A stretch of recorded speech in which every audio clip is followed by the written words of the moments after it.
Assalamualaikum warahmatullahi wabarakatuh. Berjumpa kembali di channel Naufal HD. Pada kesempatan video kali ini kami akan menceritakan dari beberapa riwayat tentang keindahan budi pekerti Sayyidina Rasulullah Shallallahu Alaihi Wasallam.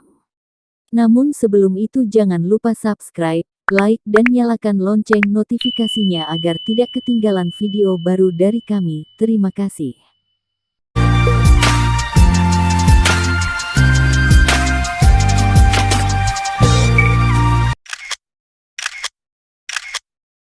Rasulullah Shallallahu Alaihi Wasallam idola umat sepanjang zaman. Dalam video kali ini kami akan menceritakan beberapa riwayat keindahan budi pengerti Nabi Muhammad Shallallahu Alaihi Wasallam untuk menambah pengetahuan para pengunjung channel Naufal HD ini dan menambah kecintaan kita kepada beliau Shallallahu Alaihi Wasallam. Perlu kita pahami bahwa wajah sang idola Shallallahu Alaihi Wasallam adalah wajah yang dipenuhi cahaya kelembutan dan kasih sayang. Karena beliau Shallallahu Alaihi Wasallam adalah pembawa rahmat bagi sekalian alam, maka wajah beliau penuh kasih sayang. Demikian pula ucapan beliau Shallallahu Alaihi Wasallam, perangai, tingkah laku, dan bahkan bimbingan beliau Shallallahu Alaihi Wasallam pun penuh dengan kasih sayang Allah Subhanahu wa Ta'ala. Seorang lelaki bertanya kepada Sayyidina Al-Bara bin Azib radhiyallahu anhu, apakah wajah Rasulullah Shallallahu Alaihi Wasallam seperti pedang? Bukankah beliau Shallallahu Alaihi Wasallam banyak berperang? Apakah wajahnya bengis bak penguasa kejam? Maka menjawablah Al-Bara bin Azib radhiyallahu anhu, tidak, tapi bahkan wajah beliau Shallallahu Alaihi Wasallam bagai bulan purnama. Kiasan tentang betapa lembutnya wajah beliau yang dipenuhi kasih sayang. Sahih Bukhari hadis nomor 3359. Hadis serupa Sahih Ibn Hibban hadis nomor 6287 diriwayatkan oleh Sayyidina Jabir bin Samurah radhiyallahu anhu. Wajah beliau Shallallahu Alaihi Wasallam bagaikan matahari dan bulan. Sahih Muslim hadis nomor 2344.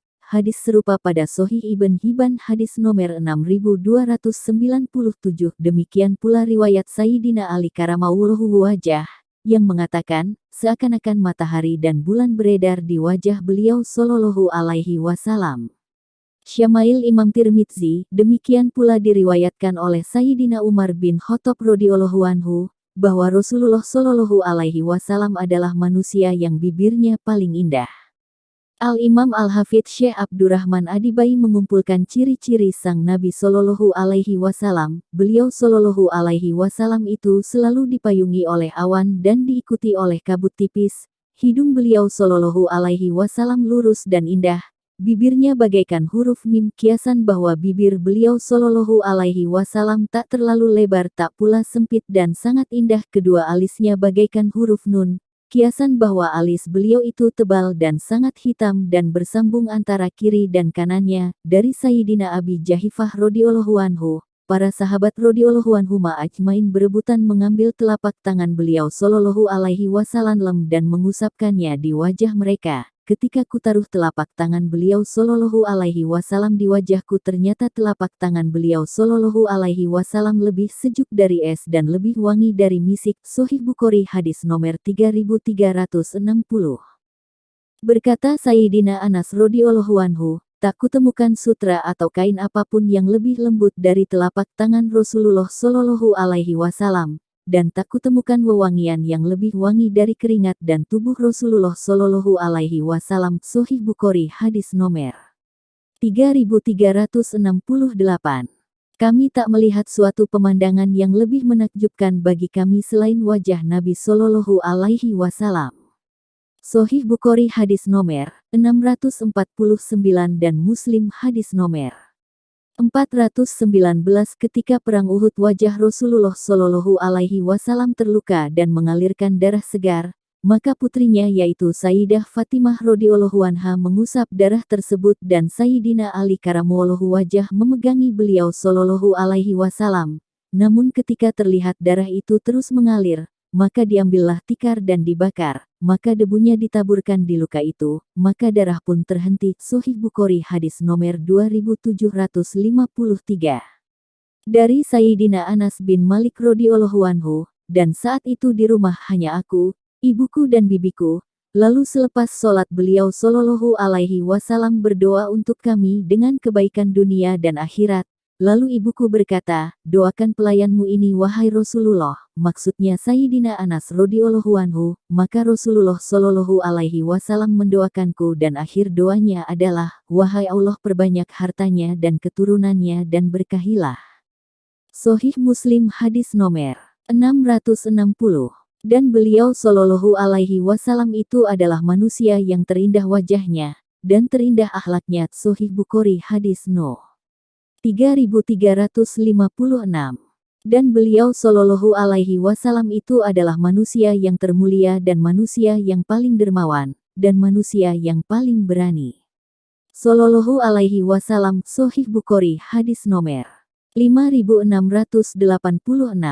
Dari Sayyidina Abu Hurairah radhiyallahu anhu, wahai Rasulullah, bila kami memandang wajahmu maka terangkatlah hati kami dalam puncak kekhusyuan. Bila kami berpisah maka kami teringat keduniawan, dan mencium istri kami dan bercanda dengan anak-anak kami. Musnad Ahmad Juz 2 hal 304, hadis nomor 8030 dan Tafsir Ibn Katsir Juz 1 hal 407 dan Juz 4 hal 50.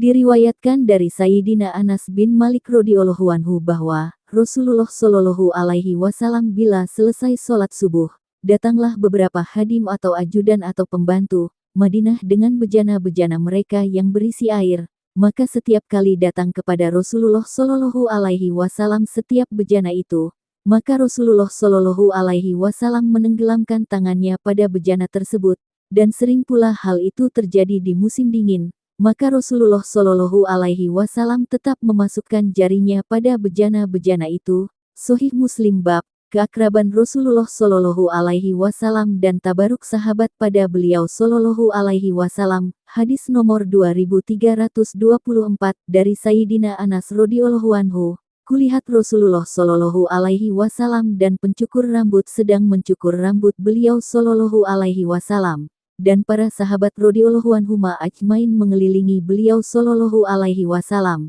Maka tak ada rambut yang terjatuh terkecuali sudah didahului tangan mereka untuk mengambilnya. Sahih Muslim bab keakraban Rasulullah Shallallahu Alaihi Wasallam dan tabaruk sahabat pada beliau Shallallahu Alaihi Wasallam. Hadis nomor 2325 dari Sayyidina Anas radhiyallahu anhu. Ummu Sulaim radhiyallahu anha mengambil keringat Rasulullah Shallallahu Alaihi Wasallam yang mengalir dengan handuk kulit dan memerasnya hingga mengalir di sebuah mangkuk ketika beliau Shallallahu Alaihi Wasallam sedang tidur. Maka Rasulullah Shallallahu Alaihi Wasallam terbangun dan berkata, apa yang kau perbuat wahai Ummu Sulaim? Maka Ummu Sulaim menjawab, kami ingin mengambil berkah untuk anak-anak kami wahai Rasulullah. Maka Rasulullah Shallallahu Alaihi Wasallam menjawab, kau sudah mendapatkannya. Sahih Muslim bab wanginya keringat Nabi Shallallahu Alaihi Wasallam dan tabaruk dengannya. Hadis nomor 2331 dan 2332. Diriwayatkan oleh Sayyidina Abi Jahifah dari ayahnya bahwa para sahabat berebutan air bekas wudhu Rasulullah Shallallahu Alaihi Wasallam. Mereka yang tak mendapatkannya maka mereka mengusap dari basahan tubuh sahabat lainnya yang sudah terkena bekas air wudhu Rasulullah Shallallahu Alaihi Wasallam. Sahih Bukhari hadis nomor 369. Demikian juga pada Sahih Bukhari hadis nomor 5521 dan pada Sahih Muslim hadis nomor 503 dengan riwayat yang banyak. Mengenai tabaruk ini, sudah jelas dan tidak bisa dipungkiri lagi bahwa Rasulullah Shallallahu Alaihi Wasallam tak pernah melarangnya, apalagi mengatakan musyrik kepada yang melakukannya. Bahkan para sahabat radhiyallahu anhum bertabaruk mengambil berkah dari Rasulullah Shallallahu Alaihi Wasallam. Mengambil berkah ini pada dasarnya bukan menyembah, sebagaimana dituduhkan sebagian saudara kita muslimin, tapi merupakan luapan kecintaan semata terhadap Rasulullah Shallallahu Alaihi Wasallam dan itu semua merupakan hal yang lumrah. Sebagaimana kita membedakan air Zam-Zam dengan air lainnya, mengapa? Bukankah itu sama saja dengan tabaruk dengan air yang muncul di perut bumi? Air Zam-Zam itu muncul dari sejak Bunda Nabiullah Ismail alaihi salam dikunjungi Sayyidina Jibril alaihi salam. Riwayat-riwayat di atas adalah dalil jelas bahwa tabaruk tidak dilarang oleh Rasulullah Shallallahu Alaihi Wasallam bahkan sunnah. Bila ada sekelompok orang yang mengatakan tabaruk itu hanya pada Rasulullah Shallallahu Alaihi Wasallam, maka bagaimana Rasulullah Shallallahu Alaihi Wasallam mengusap Hajarul Aswad? Bagaimana dengan air Zam-Zam yang diperebutkan muslimin dan dianggap berkhasiat ini dan itu? Demi Allah, belum pernah teriwayatkan para sahabat berebutan air Zam-Zam. Mereka memang minum air Zam-Zam, tapi mereka berebutan air wudhu bekas Rasulullah Shallallahu Alaihi Wasallam dan rambut beliau Shallallahu Alaihi Wasallam, bahkan keringat beliau Shallallahu Alaihi Wasallam. Inilah luapan mahabbah.